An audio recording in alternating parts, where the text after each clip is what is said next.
Daniel is traveling tonight. Daniel, that was a basic 7 weeks. Okay. Now we're gonna do a 4-week series on Elijah at I think about 3 or 4 chapters in First Kings. And tonight is first. We've entitled this series "Faith Under Fire." You know that we're all going through that. Our life is really about spiritual battle. You know. When I became a Christian, I thought that life was going to be easy, no troubles, no problems, because my life, up until then, was just filled with all sorts of troubles. And then when I got saved, I said, "This is it, no troubles, I'm going to have the proverbial bed of roses kind of thing." Until somebody was preaching, as a young Christian then, said, "Don't you know that now that you've become a believer, your life is going to be more difficult?" And I almost fell off my chair. But when that speaker explained that, because prior to your being saved, the devil was not really minding you at all because you were part of his, you were friends with him. But now that you have defected from the devil, he was not able to prevent you from being a Christian, but he's going to prevent you from living like one. And that I had never forgotten that. I was 17 years old back then. I was like 50 years ago. I'm very old now. Anyway, it's good to be a follower of Christ. So, beginning tonight, we're going to be looking at how this guy Elijah somehow was empowered by God. Through all the tremendous trials that he had gone through. How many of you have gone through very, very difficult trials? That at the point when you were going through that trial, you felt like there was no way out. Raise your hand. Yeah, a way out. It's like there was not even a light at the end of the tunnel. I've had many of those experiences, but let me tell you, the word of the Lord will encourage you. The word of the Lord will shed light, all right, on whatever trouble we are going through. So tonight, we're going to be focusing on provision. Say it with me. Provision. We're going to be looking at 4 areas here, but tonight is going to be provision. And I have chosen to entitle this message, how do I entitle this message now? Alright. What's the title? From nothing. From Nothing. nothing. To God. From nothing to God thing. God thing. Now let me explain a little bit about that God thing. Here's what I found. Next slide, please. Thank you. A God thing is an informal phrase used to describe a situation or outcome that is attributed to direct divine intervention rather than coincidence or human effort. Now, why did I say that? Because we're going to be looking at a phrase here, and I would like you to notice this with me. There is a phrase in the passage that we are going to read that is just so very, very encouraging to me. And so tonight, let's just stand and read our scripture found in chapter 17 of 1 Kings, verses 1 through 9, and we're using the New International Version. Now Elijah the Tishbite from Tishbe in Gilead said to Ahab, "As the Lord, the God of Israel lives, whom I serve, there will be neither dew nor rain in the next few years except at my word." Then the word of the Lord came to Elijah, "Leave here, turn eastward, and hide in the Kerith ravine, east of the Jordan. You will drink from the brook, and I have directed the ravens to supply you with food there." So he did what the Lord had told him. He went to the Kerith ravine, east of the Jordan, and stayed there. The ravens brought him bread and meat in the morning, and bread and meat in the evening, and he drank from the brook. Sometime later, the brook dried up because there had been no rain in the land. Then the word of the Lord came to him, "Go at once to Zarephath in the region of Sidon, and stay there. I have directed a widow there to supply you with food." This is the word of the Lord. Let's pray. God, thank you once again that we can come as a church body here to listen to your word. I pray that not only will we listen to your word, but we will keep it in our heart, and most of all, put it into practice. In Jesus' name we pray. Amen and amen. Kindly take your seats. Again, like I said, I've chosen this title, From Nothing to God Fame. Because as we look at this chapter, it's interesting that the phrase, the word of the Lord, appears 4 times in this chapter. And if you look at the last verse of chapter 16, you'll also find that phrase. And you go down to chapter 18, beginning of that chapter in verse 1, again, that phrase appears, the word of the Lord. In fact, this whole book is just littered with that phrase, the word of the Lord. And I think that is very significant in terms of looking at how God provides for His people. And particularly for the prophet Elijah at this point. Now it's important for us to realize that when Elijah came to the scene, it was under the very, very wicked rule of Ahab. Ahab was, I think, the 7th king of the northern kingdom. All the northern kingdom kings were evil, beginning with Jeroboam. And the measurement of how you are evil is by the evilness, there's such a word, the wickedness of Jeroboam. Because he led Israel to worship all sorts of idols, and they rebelled and neglected Yahweh. Now Ahab was even worse, because his badness was more terrible than Jeroboam. In other words, he defeated the worst king, or this terrible king Jeroboam. You read that in chapter 16. We don't have to go there. And the more terrible thing that happened to this guy was he married a very idolatrous woman named Jezebel. Jezebel was so bad, she influenced Ahab more and more to worship Baals, the god of the Sidonians. He was the more prominent god at that point. And she started both this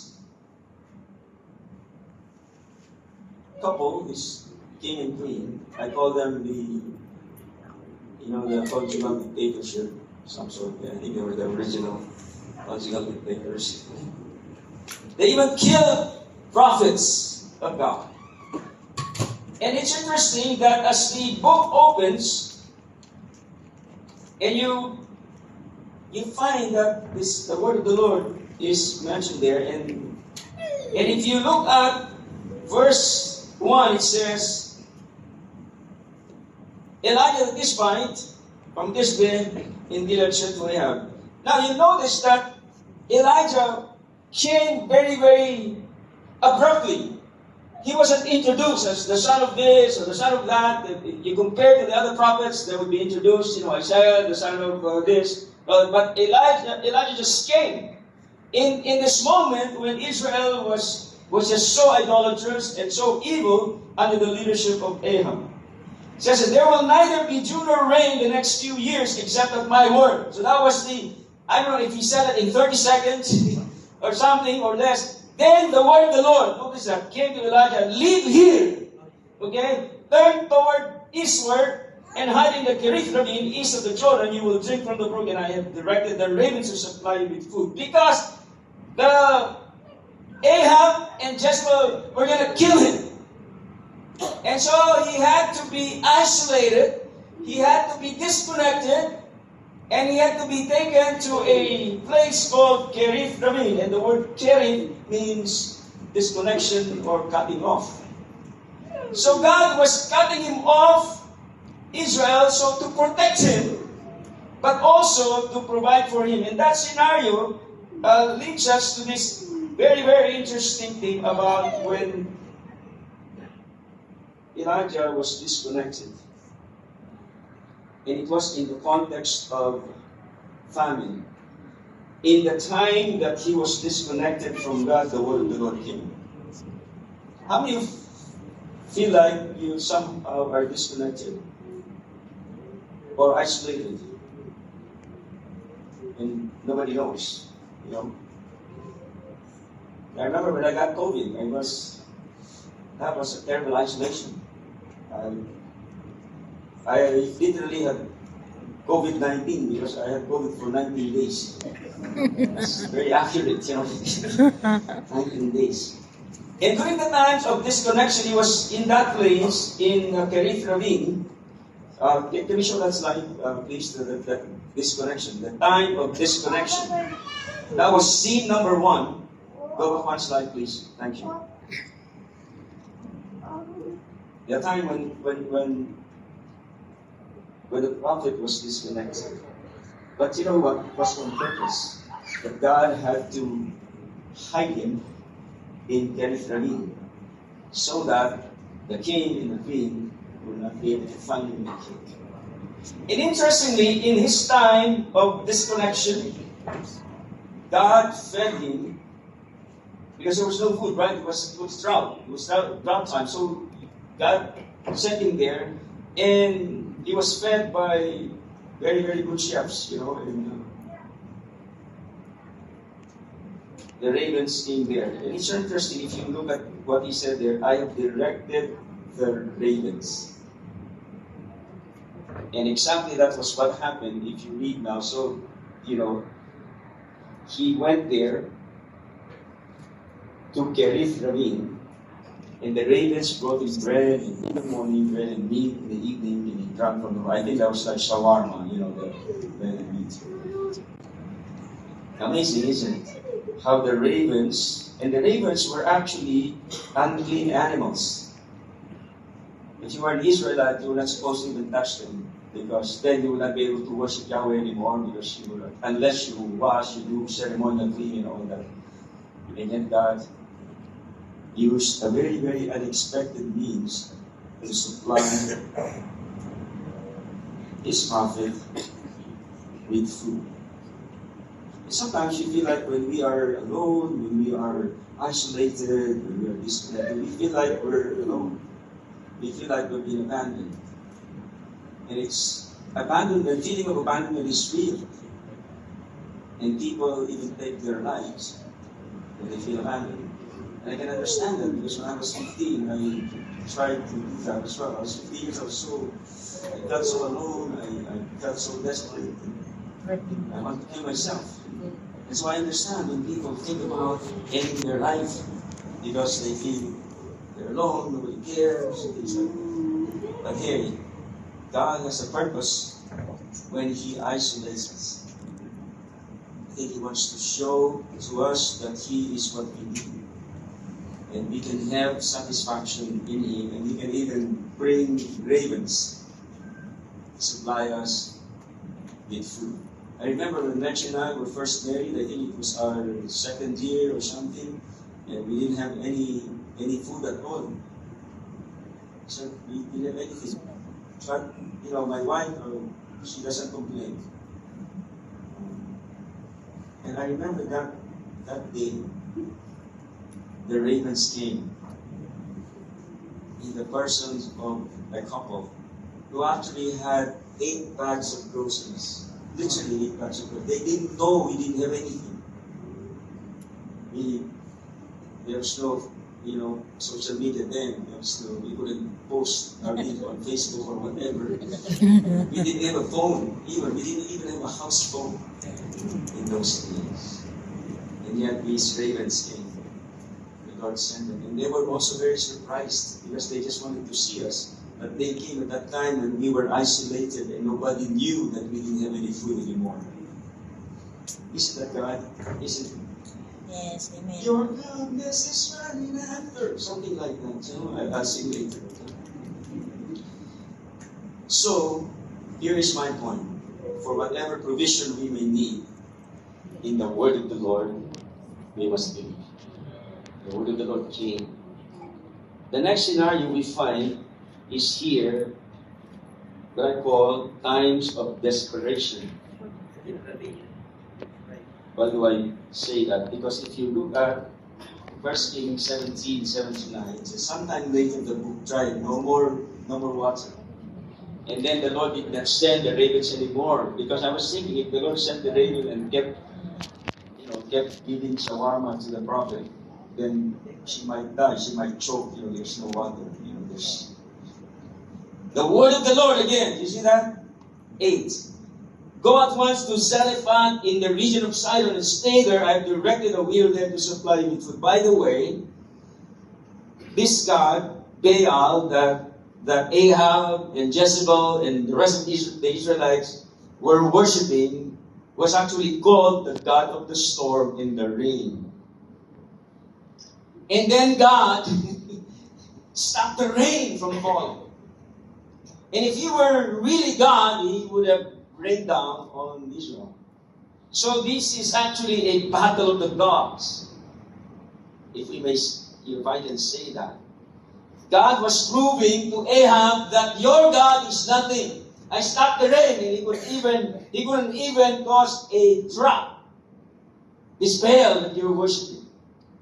And so, when the brook dried up, the word of the Lord came and said, go to Zarephath. Zarephath is probably about, here's the Kerith ravine here, east of the Jordan. And the prophet traveled up northwest, to Sidon, to the city of Zarephath. And the city of Zarephath was also a city where Baal was largely worshipped. And God said, the word of the Lord came to Elijah and said, go there. And so, he saw this woman gathering sticks. Because, as the next verse in 10 says, he went to Zarephath. When he came to the town gate, a widow was there gathering sticks. He said, would you bring me a little water, etc., that I may drink? She was going to get it. He thought, by the way, please give me a piece of bread. I don't know, maybe when Elijah heard God, the word of God came to him and he sent it to Zarephath, maybe he was thinking of a widow there who was well-to-do. Because why on earth would God send him to a prostitute woman?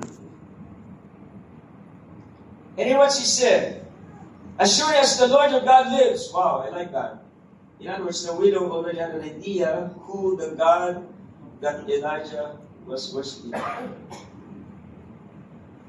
I don't have any bread, only a handful of flour in a jar and a little olive oil in a jug. I'm gathering a few sticks to take over and make a meal for myself and my son that we may eat it and die. That's it. That was the last meal. Because it was an agricultural society, there's no food, no nothing, no food, no bacala, no seashells, no nothing. Right? Go home and do as you have said, but first, make peace. And he said, by the way, don't be afraid. I love that. Because Elijah already had experience of being in a drought, and yet the ravens came and fed him. So I think that he was trying to encourage this woman to, don't be afraid, go home and do as you have said, but first make a small loaf of bread for me first. Wow, what audacity. This widow is so poor. Why would you just make them eat first and you second? Be sure. They said, what you have, and bring it to me, and then make something for yourself and your son. You prioritize me. Okay? I think what he's trying to do here is trying to test the faith of the woman. I think. Also, the Bible, it's silent, but if you read between the lines, I think that was what he was trying to do there.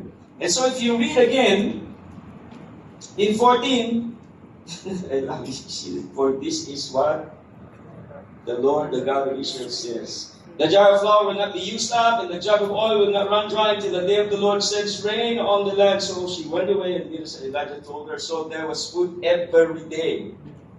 Every day for Elijah and for the woman and her family, for the jar of flour was not used up, and the jug of oil did not run dry, in keeping with what? The word of the Lord. The same word of the Lord that Elijah heard in Kerith ravine. in the isolation place. Wow. So they had a good meal. The woman is now laughing or smiling, and they had a. Please go to the next slide. Thank you. What happened? See, you understand? And so I say, for whatever provision we may need, in the word of the Lord, you must believe. In your moment of deprivation, maybe sometimes you think you're deprived of money, you're deprived of health, you're deprived of a partner, or something like that. Whatever deprivation, the word of the Lord comes to you. Just believe. Don't be afraid. That's what the prophet's encouragement to us is, as encouraged hope. And finally, scenario number 3, in times of desperation, the word of the Lord came. You see, in times of disconnection, the word of the Lord. You're feeling disconnected, isolated, the word of God comes to you. I'm there for you. In times of deprivation, the word of the Lord. Now here, it's most difficult because it's now a time of desperation. Look at verse 17. Sometime later, the son of the woman who owned the house became ill. He grew worse and worse and finally stopped breathing, meaning he died, the boy died. She said to Elijah, "What do you have against me, man of God? Did you come to remind me of my sin and kill my son?" You see, this woman was still superstitious because in those days, he said, the prophet she thought that the prophet was a blessing, and it turned out, in her mind, the prophet was a curse. And that's the way idolatrous people think. They think that God is always punishing them.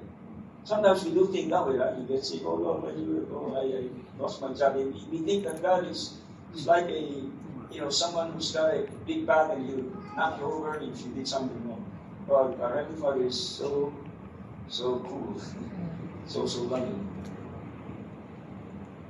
That was what she was thinking anyway. And so she told the prophet, why did you doing this? Why did you come here and you'll be a curse to us? You know what the prophet did? "Give me your son." Elijah replied. He took him from her arms, carried him up to the upper room where he was staying, and laid him on his bed. Then he cried out to the Lord, "Lord my God!" You understand? Lord my God. You know that's what Elijah means. Eli, God. Yah is Yahweh. Yahweh is my God, not Baal. And so here, for the second time, in this territory of Baal worship, God provides for this woman through His power. And for the second time, again, a confrontation. God was going to show in that center of Baal worship who was truly God. And it's interesting that the name Elijah, he invokes his name. Elijah.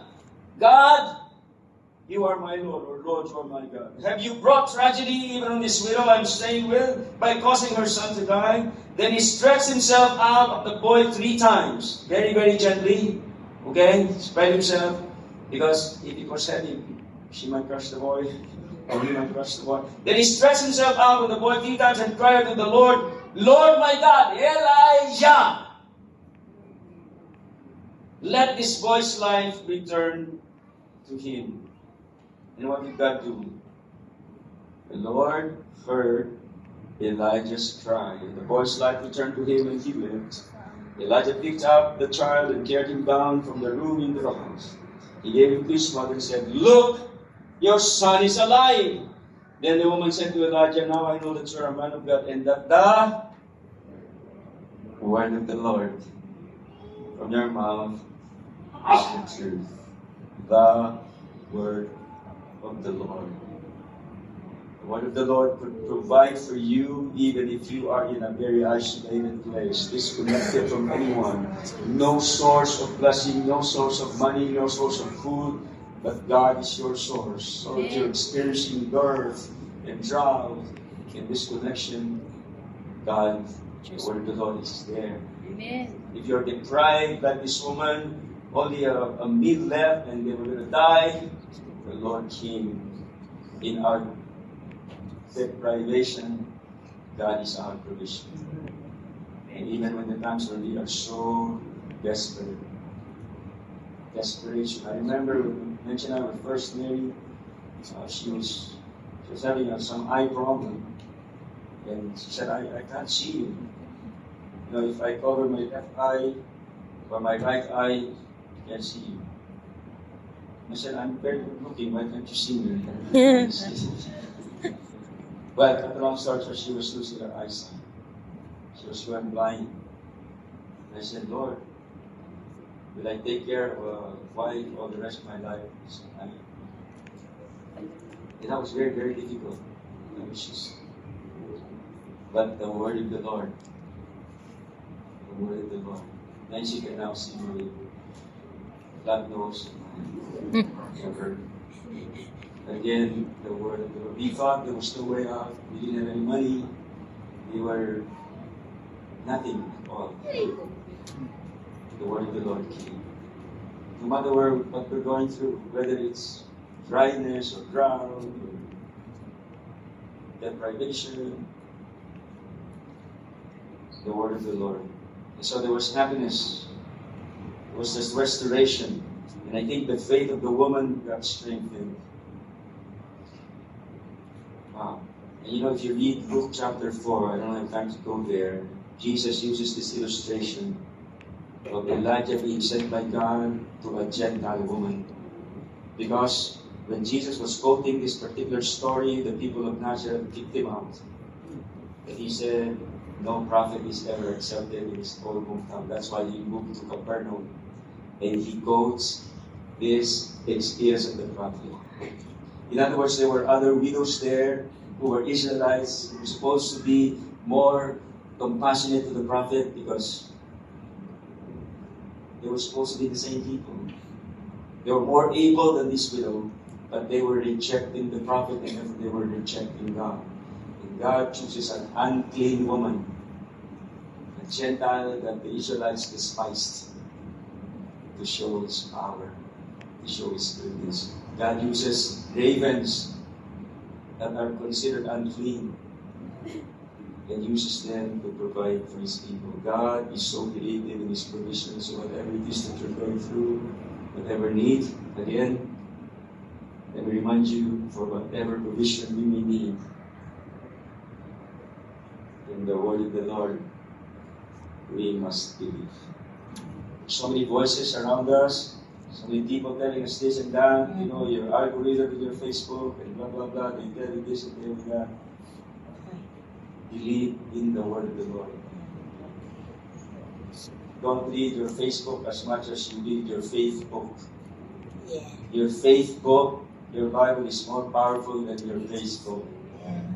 The algorithms in your faith book are tremendous.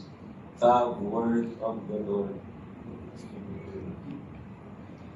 Interestingly, James makes a little commentary about Elijah. In his letter, at the end of his letter, he says in verse 16, the prayer of a righteous person is powerful in it. Who is a righteous person? A righteous person is someone who believes in the Lord Jesus, because He is the one who will make us righteous. It's interesting that he said here Elijah was a human being, even as we are. Elijah was not a superhero. It's like human being. And guess what? If we're gonna go to chapter 18 next week, in that praise word of the Lord. And Elijah was going to face an even bigger battle in that confrontation in Mount Carmel. But you see, God was strengthening his faith in Kerith Rabin, believing for God's provision through ravens. God was strengthening his faith when God used that widow to provide food for the prophet. God was strengthening his faith when that son rose from the dead. the faith of Elijah at this point was strong. And so was the woman, I believe. And so here's what God is doing in our lives. The moment we succeed, the moment we overcome every trial, our faith gets stronger. There's going to be another trial, and faith gets stronger. And we are trying to, God just even strengthens our faith every time we're faced with trial, because the word of the Lord will make us victorious. He prayed earnestly that would not rain. He prayed again. Man, amazing. So don't give up, guys. In times of depression, don't give up. You're disconnected, you're isolated, don't give up. Spend time in the Word of the Lord. In the Word of the Lord.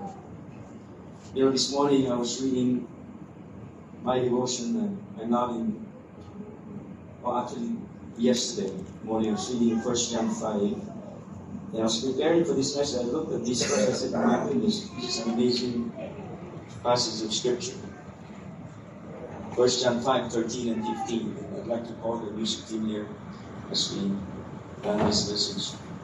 I write these things to you who believe in the name of the Son of God.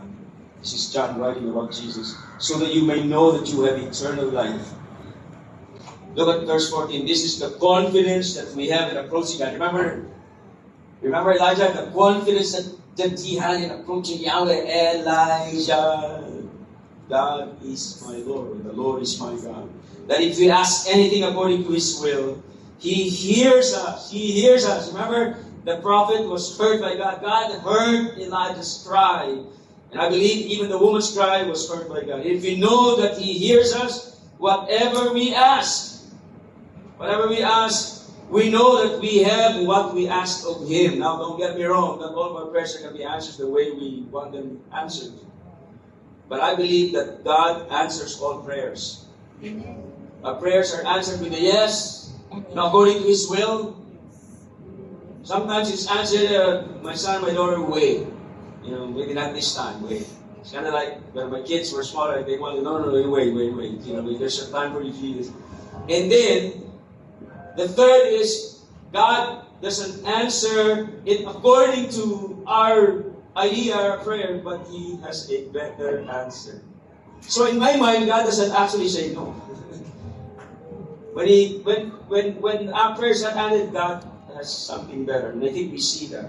And that's why 1 John says, if we know that He hears us, whatever we ask, we know that we have what we asked of Him. So hang in there, guys. Hang in there. Our God is amazing.